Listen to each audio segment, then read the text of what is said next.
We're now joined by Professor Herman Ndofo, who's with the Indiana University Keeley School of Business. Thanks very much indeed for joining us. Welcome to the program. What do you make of these indictments? Well, thank you for having me. It's a pleasure always coming on. It is not surprising. I would say it's long overdue because in a conflict situation such as this, we've had so many opportunists who have just wreaked havoc on the population. And kidnapping has really been the #1 malaise that the people in southern Cameroon have been suffering for probably the past 4 years now across. We believe this is just the beginning, the tip of the iceberg. The kidnappings that were mentioned here, if you look at the 4 counts, all of them pretty much rest on kidnapping. And I would mention one of the individuals kidnapped in this particular case was a cardinal, late Cardinal Tumi. And he was probably one of the more known people kidnapped, but almost every day Southern Cameroonians are kidnapped for ransom. So who are these people? What is their cause? Well, so I think we have to, there are 3 groups of individuals we have to separate out here. We have to separate out those fighting for the liberation of Southern Cameroon, the restoration fighters, as they are generally known, as sometimes colloquially Amba boys. We have to separate out elements of Cameroon government, such as fifth column organizations, fighting groups that are on the ground also wreaking havoc. Then we have to separate out criminal elements, right? When you have lack of security, criminals come in and they propagate all sorts of nefarious activities. These 3 individuals' names were part of what they call the LGA of a splinter wing government led by Ekome Sako, and later on now, I believe, Christopher Fobine Anu.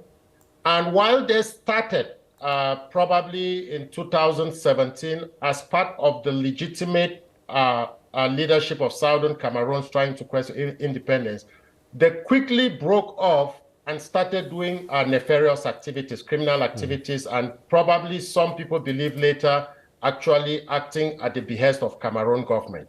But by the time of this indictment, I would say most of these individuals were working outside of the framework of Southern Cameroon's or Ambazonia liberation fighters is the term I would use, yes. So how big is their particular movement? Because they're indicted for raising funds, weapons and supplies. Who are they going to, and how big is their movement on the ground? Well, separate time periods. 2018-19, I would say they really controlled a sizable chunk of the fighters, what they call the Ambazonia Restoration Forces. Today, that is negligible, right? They control 1 or 2 criminal gangs that are involved in mostly kidnappings.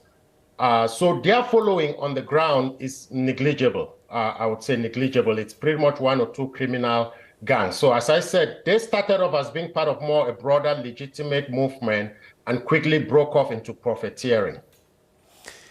You've made a suggestion that there's possible links to the Cameroon government. Is that to destabilize what some might call the legitimate cause of the Southern Cameroons? Oh, yes. Yes, very definitely. I would say one of the things we are really looking forward to seeing the full indictment and the other indictments that are coming. So if I add a piece of information, simultaneous to their arrest, the home of one of the faction leaders, Christopher Fobine, was also raided by I believe the FBI. That was Monday morning, and they confiscated electronic devices. Some other homes were raided. We don't yet know which homes were raided. So this is part of an ongoing investigation. We know that the federal government is also investigating the financial side of lots of funds that were collected that never made their way.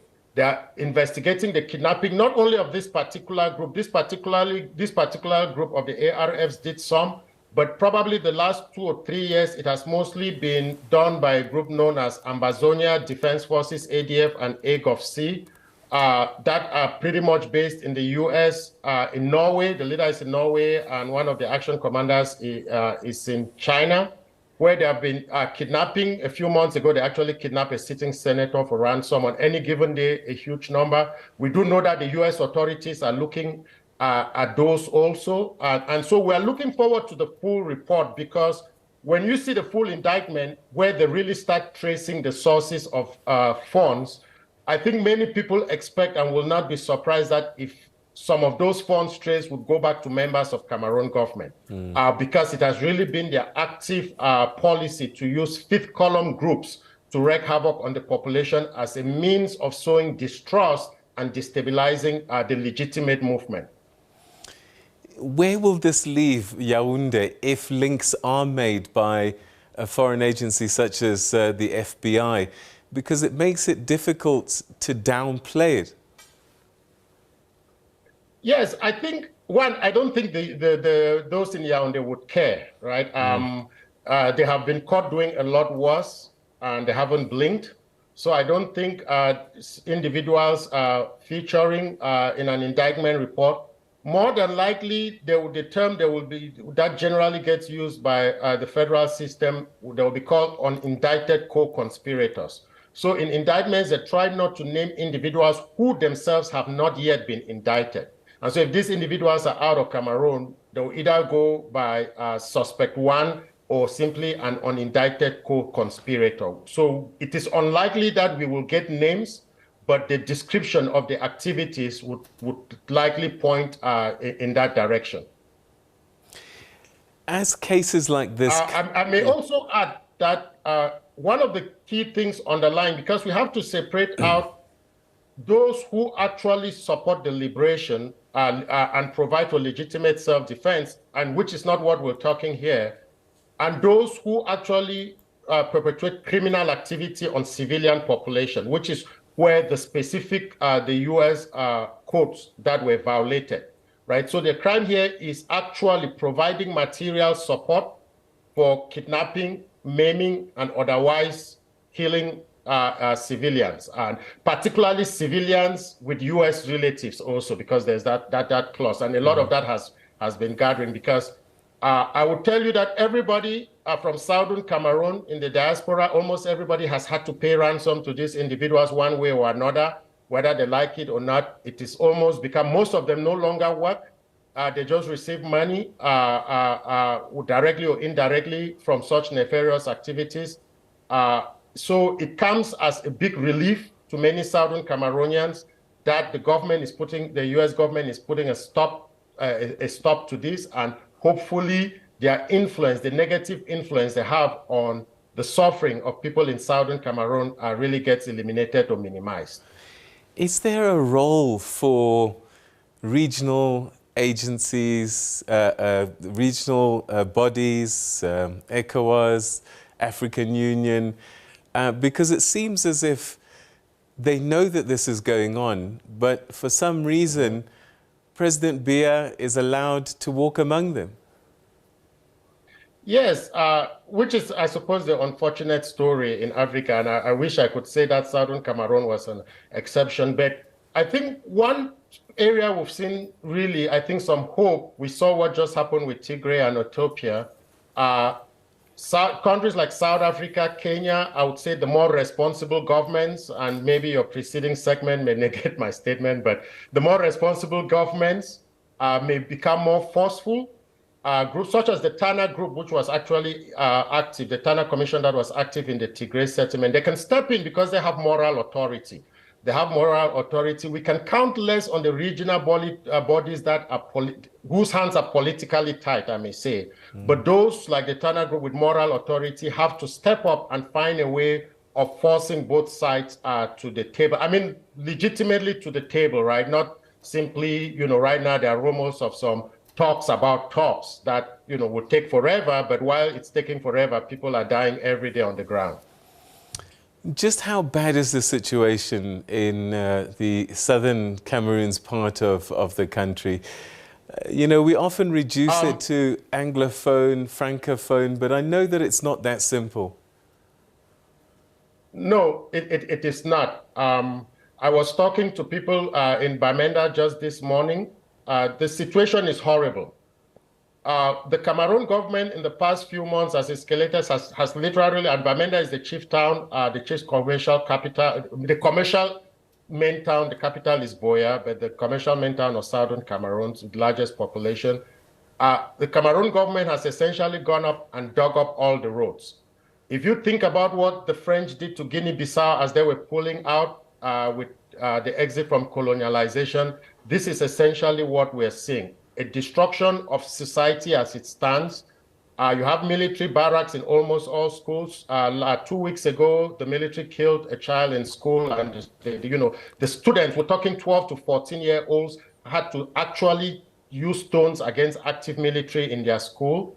Then you throw in the kidnappings, right? I will tell you that I myself personally, my sister 3 weeks ago was rounded. She works in a hospital, and forces, we believe it's Ambazonia Defense Forces with Cho Ayaba in Norway, came in and collected all the staff and demanded that every family member pay 500,000 before they were released.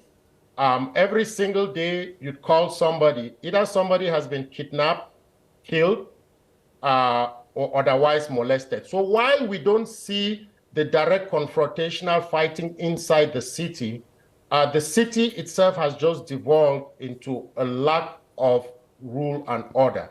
And a lot of this is perpetrated by soldiers in civilian clothes. You can tell, the population can tell from their accent, since they are mostly French speaking. Then also the fifth column groups that many believe are being funded directly or indirectly by the Cameroon government. So the situation is really, really bad.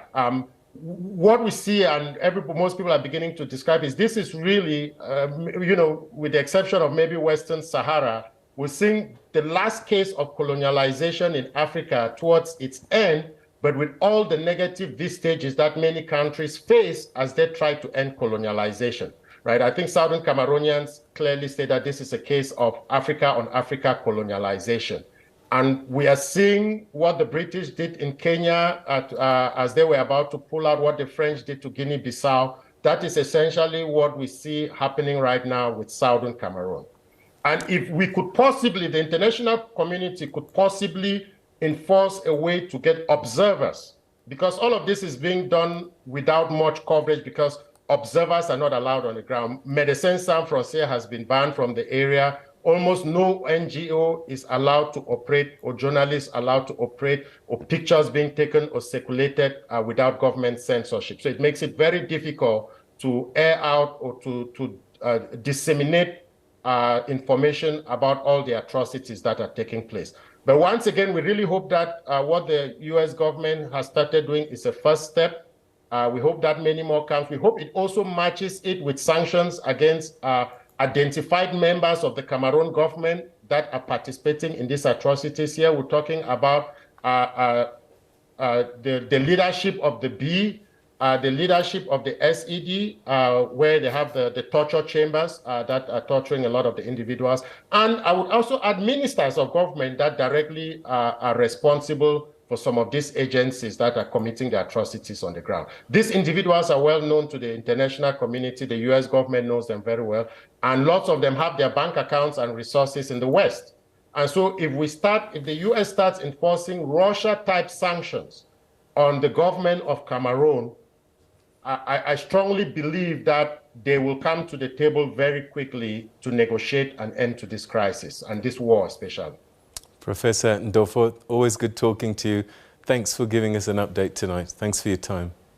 Thank you very much. Okay. And that's where we leave that story. That was Professor Herman Ndofo from the Indiana University Keeley Business School talking to us about this development. 3 Cameroon nationals have been indicted, arrested for funding kidnapping activities, supplying weapons, raising funds rather to supply weapons and for nefarious activity inside Cameroon.